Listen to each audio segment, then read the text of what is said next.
Hotel industry India में 7% से 9% के बीच में ग्रोथ कर रहा है। अगर मैं आपको एक ऐसा स्टॉक बताऊं जो पिछले 3 साल से 78% से ग्रोथ कर रहा है, होटल स्टॉक हो, स्मॉल कैप स्टॉक हो, सुपर इन्वेस्टर मधुकर केला जी का इन्वेस्टमेंट हो, 3 mutual fund, Aditya Birla fund, Tata small cap fund, SBI fund का इन्वेस्टमेंट हो और ऊपर से ये स्टॉक आपको 40% डिस्काउंट में मिले, तो क्या आप उस स्टॉक में इन्वेस्ट करेंगे? देखिए, आपका तो पता नहीं, मैंने इन्वेस्ट कर दिया है। सबसे पहले इस कंपनी के यूनिक बिजनेस मॉडल को आपको बताता हूं। देखिए, होटल इंडस्ट्री मेनली दो बिजनेस मॉडल के ऊपर काम करता है। एक होता है एसेट लाइट मॉडल, एक होता है asset heavy model. Asset light model में कंपनी कुछ भी ओन नहीं करता है, लीज पे होटल लेता है, उसे रेंट पे चला देता है।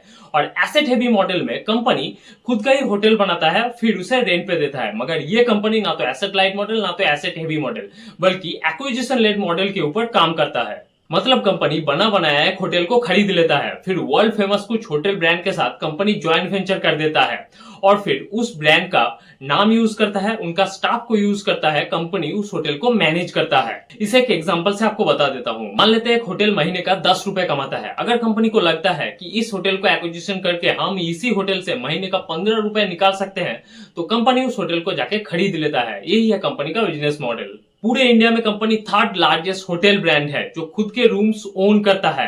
कंपनी के पास अभी 4801 रूम्स है। कंपनी में 6 वर्ल्ड फेमस होटल ब्रांड के साथ मिलकर काम करता है, हयात, Marriott, Sheraton, four points, holiday Inn Express और फेयरफील्ड। अब कंपनी के रेवेन्यू स्ट्रक्चर और ग्रोथ स्ट्रक्चर को भी एक बार देख लेते हैं। देखिए, कंपनी मेनली 3 सेगमेंट से रेवेन्यू कमाता है। सबसे पहला है अपर अपस्केल और upscale segment.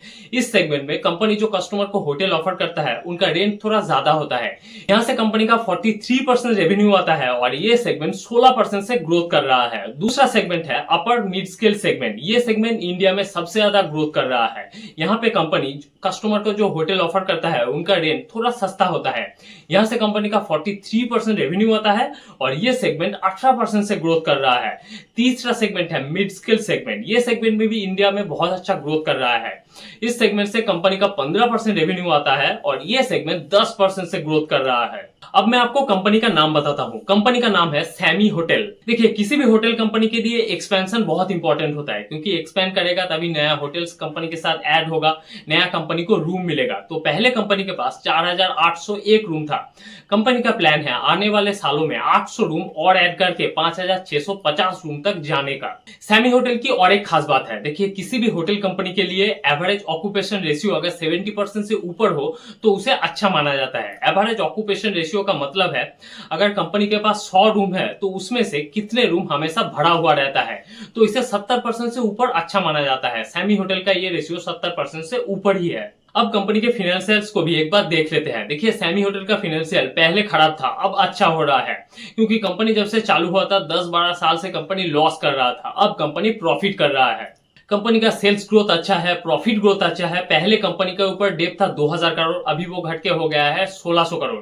Operating cash flow positive है। इस कंपनी में आपको प्रोमोटर होल्डिंग नहीं दिखेगा, क्योंकि प्रोफेशनल मैनेज कंपनी है, इसलिए एफआईआई डीआई होल्डिंग आपको देखना पड़ेगा और मैनेजमेंट बहुत एक्सपीरियंस है। तो ओवरऑल फाइनेंशियल पहले खराब था, अब अच्छा हो रहा है। अब फाइनली मेरा व्यू। देखिए, मैं पर्सनली इंडिया के टूरिज्म सेक्टर में जो ग्रोथ आ रहा है उसके वजह से सैमी होटल में इन्वेस्ट किया हूं और थर्ड लार्जेस्ट होटल ब्रांड है। मिड स्केल सेगमेंट में ग्रोथ भी बहुत अच्छा कर रहा है। 800 रूम आने वाले सालों में कंपनी के पास ऐड होने जा रहा है।